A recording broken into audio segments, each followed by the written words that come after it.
Hello friends, तो कैसे हैं आप लोग। उम्मीद करता हूँ बढ़िया होंगे। और friends, I am currently MBBS student at SSMC Rewa. तो फ्रेंड्स, आज का जो हमारा टॉपिक है वो है कि top 10 expected question of NEET 2022 में इसकी ऐसे 10 क्वेश्चन जो कि एक्सिटिव सिस्टम वाले चैप्टर से आ सकते हैं। फ्रेंड, वीडियो को स्टार्ट करने से पहले अगर आप चैनल पर नए हैं तो आप चैनल को सब्सक्राइब कर दीजिए और वीडियो को लाइक कर सकते हैं। तो फ्रेंड्स, हमारा जो पहला क्वेश्चन है जो है the principal nitrogenous excretory compound in human is synthesize. तो जो नाइट्रोजनस एक्सक्रीटरी कंपाउंड है जो ह्यूमन सिंथेसाइज होता है वो क्या है ना। और फिर नीचे ऑप्शंस हैं in kidneys but eliminated mostly through liver. तो किडनी में सिंथेसिस होता है मगर जो एलिमिनेट होता है लिवर से होता है। लिवर थोड़ी होता है, सबको पता है। तो in kidneys as well as eliminated by kidneys. तो किडनी में ही सिंथेसाइज होता है और किडनी से ही एलिमिनेट होता है, ऐसा थोड़ी होता है ना। In liver in also eliminating by same through the bile. तो बाइल और लिवर तो नहीं आता in the liver but eliminated mostly through kidney. तो हाँ, ऐसा ही है कि लिवर में यूरिया बनता है और फिर जाके वो एलिमिनेट हो जाता है किडनी से। तो जो ऑप्शन डी है वो करेक्ट है। तो हमारा जो नेक्स्ट क्वेश्चन है वो क्या है, which one of the following options give the correct categorization of 6 animals according to type of nitrogen base they give out.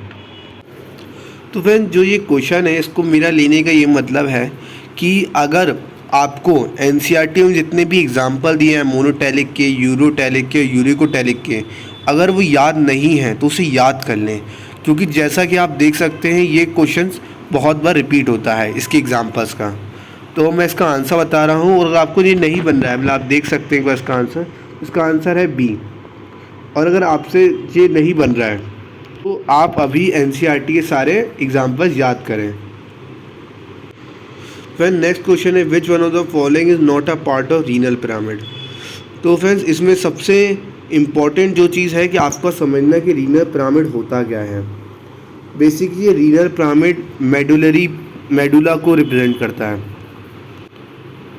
तो आप ये पूछ रहे हैं कि इसमें से कौन सा मेडुला में नहीं जाता।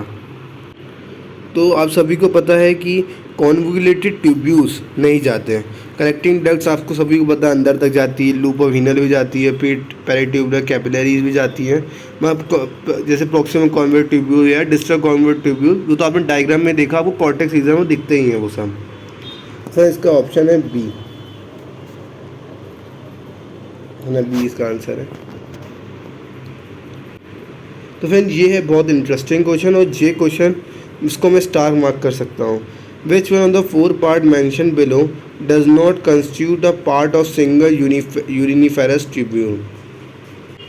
तो फ्रेंड्स, आपको लग सकता है कि ये एक NCERT के बाहर का क्वेश्चन है ना, मगर ये एक NCERT का ही क्वेश्चन है।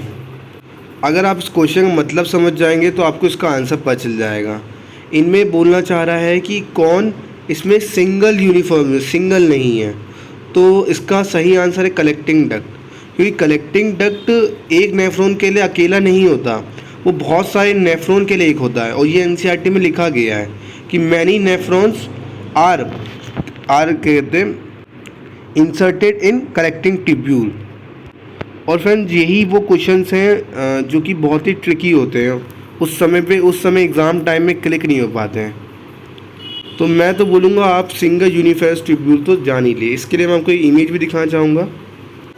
तो फ्रेंड, जैसे कि उस डायग्राम को देख सकते हैं, यहाँ पे एक सिंगल कॉन्वोल्यूटेड ट्यूब्यूल है ये, और यहाँ पे एक नेफ्रॉन है, यहाँ पे एक नेफ्रॉन है, और फिर ये लोग सप्लाई कर रहे हैं, और ये और भी नेफ्रॉन्स एक ही कलेक्टिंग ट्यूब्यूल्स को सप्लाई कर सकते हैं।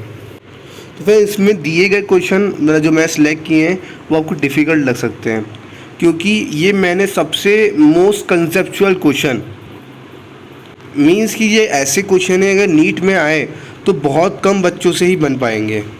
मीन्स जिन्होंने अच्छे से पढ़ाई करी और समझ के पढ़ाई करी है कि वो उन्हीं से बन पाएंगे, क्योंकि नीट के समय पे प्रेशर बहुत ज़्यादा होता है। तो आप वहाँ पे कोई सा सोचने वाला क्वेश्चन तो आप कर ही नहीं पाते हैं। मीन्स जिसमें थोड़ा भी दिमाग लगता है आपका वहाँ चलना ही बंद हो जाता है। आपने जितने MCQ प्रैक्टिस किए थे, जितने कंसेप्ट आपको याद थे, केवल आप वही क्वेश्चन सॉल्व कर पाते हैं। तो हमारा जो नेक्स्ट क्वेश्चन है विच of the following statement is correct. तो फ्रेंड ये क्वेश्चन तो बहुत ही इंपॉर्टेंट है, इसको तो आप याद ही कर लें, वहाँ जाके सोचना मत इसे। तो इसमें आप ये याद रखिए, जो डिसेंडिंग लिम्ब ऑफ लूप है वो ज़्यादा परमीएबल है वाटर के और इलेक्ट्रोलाइट के लिए कम परमीएबल है। तभी तो आपने अगर डायग्राम देखा हो तो जो डिसेंडिंग लिम्ब ऑफ लूप है वो पतली होती है। तो पतली क्यों होती है? कि उसमें पानी कम होता है ना, पानी निकल जाता है उससे। और जो असेंडिंग लिम्ब ऑफ लूप है वो मोटी होती है, क्योंकि उसके अंदर पानी रहता है ना। तो आप ऐसे भी याद कर सकते हैं कि जो वो कम वाली है, जो पतली है, उससे पानी निकल गया है ना, इट्स परमिएबल टू वाटर। और जो असेंडिंग लिम्ब है वो इम्परमिएबल है वाटर, क्योंकि वो भरा हुआ है ना। तो हम देख सकते हैं पहला question, the ascending limb of loop of Henle is impermeable to water. तो गलत है, अगर इम्परमिएबल हो तो ये मोटा होना चाहिए था, मन नहीं है। The ascending loop of Henle is permeable to water. तो क्या परमिएबल होता है? अगर परमिएबल होता तो असेंडिंग लिम्ब पतला हो जाता। The descending limb of loop of Henle is permeable to electrolyte. तो the descending loop of Henle is permeable to, अगर इलेक्ट्रोलाइट चले जाएंगे, ये तो वाटर परमिएबल है ना, मैं इससे इलेक्ट्रोलाइट नहीं जाते हैं। The ascending loop of Henle is impermeable to water. हाँ, तो ये सही है। तो आप केवल वाटर का याद करें, इलेक्ट्रोलाइट का रिवर्स करके कर लेना।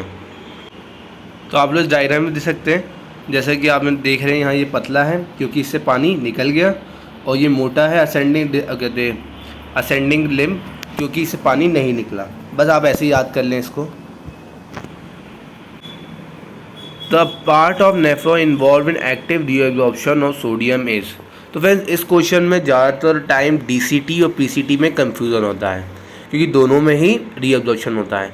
मगर आप एनसीईआरटी अगर आपने अच्छे से पढ़ी हो तो आपको याद होगा, डिस्टल कॉन्वोल्यूट ट्यूब्यूल कंडीशनल है, वो कंडीशन पे ही, एक मतलब कि कंडीशन में होता है ना, वो हर समय मतलब इतना नहीं होता, मगर प्रॉक्सिमल ट्यूब्यूल से हमेशा सोडियम होता है। इसलिए इसका आंसर जो मोस्ट अप्रोप्रिएट है वो है प्रॉक्सिमल कॉन्वोल्यूटेड ट्यूब्यूल। अगर नीट में आप कभी भी फंसे और आपको लगे कि दो आंसर हैं, तो आप उसे टिक करें जो कि मोस्ट अप्रोप्रिएट है, क्योंकि अगर आपने नीट का पेपर, अगर आप मतलब जैसे आपने अभी दिया नहीं होगा, तो उसमें मोस्ट अप्रोप्रिएट ऑप्शन टिक करने को कहा गया है, ना कि करेक्ट ऑप्शन को। तो अगर वहाँ पे 4 क्वेश्चन है तो उसमें से आपको मोस्ट अप्रोप्रिएट टिक करना है, फिर बाद में देखेंगे बोनस मिले ना मिले, क्योंकि बोनस तो वो लोग नहीं देते हैं मोस्ट ऑफ द टाइम। तो फ्रेंड, जैसे कि आप इस क्वेश्चन में पढ़ सकते हैं कि which of the following would help in prevention of diuresis. Diuresis मतलब कि बॉडी से ज़्यादा पानी निकलना, ठीक है। तो अब हमें क्या देखना है? जो पानी कम निकलने दें। तो more water reabsorption due to under secretion of. तो आप यहाँ जल्दी जल्दी पढ़ के गलत कर सकते हैं कि यहाँ पे लिखा है अंडर सीक्रेशन, है ना, तो अंडर सीक्रेशन नहीं होगा, मोर सीक्रेशन होगा। बाकी इसमें पूरा पॉइंट सही था। फिर reabsorption of Na+ and water from renal tubules due to aldosterone. तो आप देख सकते हैं यहाँ पे लिखा है, ये अलग करेक्ट ऑप्शन है ना, एल्डोस्टेरोन Na+ करता है, वाटर करता है। फिर जाके द एट्रियन नेट्रोटिक फैक्टर कॉजेज वेजो कंस्ट्रक्शन। तो ये तो गलत कह दिया, जो एट्रियन ANF होता है जो हार्ट से निकलता है वो तो वेजो डायलेशन करवाता है। Decrease in secretion of renin by JG cells. तो नहीं, क्योंकि जेरी सेल्स में जब रेनिन सीक्रेट होता है, ज़्यादा सीक्रेट होता है ना, जब ज़्यादा सीक्रेट होता है रेनिन, तब जाके वो एंजियोटेंसिनोजन 1, फिर एंजियोटेंसिनोजन 2, फिर जाके एल्डोस्टेरोन रिलीज करता है। तो यहाँ तो इन्हें डिक्रीज लिखा, तो इसलिए गलत हो गया। तो फ्रेंड्स, ये आगे एक नया interesting question, what will happen if stress receptors of urinary bladder wall are totally remove. तो बोल रहा है कि यूरिनरी ब्लैडर है, अगर उससे स्ट्रेस रिसेप्टर हटा दिए तो क्या होगा। तो आप सभी को पता होगा, स्ट्रेस रिसेप्टर जो होते हैं उसके, वो हमारे ब्रेन को सिग्नल भेजते हैं हमेशा कि अब रिलीज़ करो या अब रिलीज़ नहीं करो। तो क्या जो मैच्योरेशन है क्या वो कंटिन्यू रहेगी? क्या जो यूरिन है वो कलेक्ट हो जाएगा normally bladder? There will no maturation, urine will not collect in bladder. तो बेसिकली अब क्या होगा, जब यूरिन आएगी, है ना, तो वो ब्लैडर में कलेक्ट होती जाएगी, मैं एज रिसेप्टर नहीं है तो भर जाएगी पूरी, और जैसे ही भरेगी तो इससे जब वो स्ट्रेस रिसेप्टर जो ख़राब हो गए तो उस वजह से मैच्योरेशन इसमें कंटिन्यू रहती है, मतलब होती रहती है फिर जाके नेक्स्ट क्वेश्चन जे कि जो बहुत डिफ़िकल्ट क्वेश्चन था एक समय पे, मतलब जब PYQ में आया था, तो use of artificial kidney during haemodialysis में रिजल्ट इन। तो ये कंसेप्ट के अंदर कंसेप्ट वाला क्वेश्चन है, मतलब इसमें 2-4 कंसेप्ट इन्वॉल्व आते हैं इस क्वेश्चन के अंदर। तो ये होते हैं सबसे खतरनाक क्वेश्चन, होते NCERT के ही हैं, मगर इसमें आपको दिमाग चलाना पड़ता है बहुत ज़्यादा, वो भी मतलब उस टाइम के लिए तो बहुत ज़्यादा होता है। तो nitrogen waste buildup in body, तो डायलिसिस करवा रहे हो तो क्या बोलते हैं, हीमोडायलिसिस करवा रहे हो तो नाइट्रोजन वेस्ट क्या बिल्ड होगा बॉडी में? नहीं होगा। फिर जाके non elimination of access potassium ion, तो ये तो ऐसी ऑप्शन है। Reduce absorption of calcium ions from GIT, reduce RBC production, which one of the following is most appropriate. तो यहाँ पे इन लोगों ने मोस्ट अप्रोप्रिएट क्वेश्चन आंसर को पूछा है। तो बेसिकली हीमोडायलिसिस में जो हमारे ब्लड होता है उससे केवल यूरिन, मतलब कि हीमोडायलिसिस बेसिक तब करते हैं जब हमारी दोनों किडनी फेल हो जाती हैं, और उससे और ब्लड से यूरिन निकालने काम आता है। तो एज़ दोनों किडनी फेल हो गई तो उनमें रीअब्जॉर्प्शन तो बहुत ही कम होता होगा, है ना। और जब रीअब्जॉर्प्शन कम होगा तो आपकी बॉडी में हर चीज़ की कमी आने लगेगी, है ना। मीन्स बाकी जगह से भी एब्जॉर्प्शन नहीं होगा क्योंकि किडनी कोई फंक्शन ही नहीं कर रही है। तो reduce absorption of calcium ion from GIT, आप गैस्ट्रोएंटेराइन ट्रैक्ट से भी कैल्शियम कम हो जाएगा क्योंकि हमारी किडनी फंक्शन ही नहीं कर सकती, तो हम क्यों करेंगे वहाँ से एब्जॉर्ब। फिर आके इसी वजह से RBC भी कम हो जाएगा क्योंकि RBC को जो रिक्वायरमेंट है प्रोडक्शन करने की वो भी कम हो जाएगी। तो देखा ये कितना कंसेप्चुअल क्वेश्चन था, आपको सोचना था और ज़्यादा। तो इसका जो ऑप्शन है वो C और D करेक्ट है।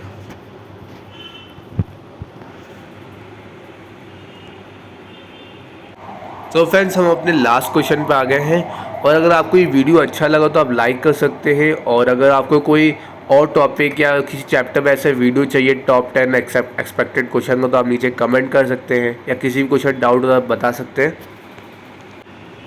सो फ्रेंड्स जो हमारा नेक्स्ट क्वेश्चन है वो है which one of the following statement is correct with respect to kidney function regulation. तो इसका पहला ऑप्शन है when someone drinks lot of water ADH release is suppressed. तो फ्रेंड्स जो ADH होता है उसका काम क्या होता है? वाटर को एब्जॉर्ब करना, रीअब्जॉर्ब करना। तो ये बताओ अगर कोई ज़्यादा पानी पिएगा तो क्या हमारी बॉडी को ज़रूरत होगी रीअब्जॉर्ब करने की?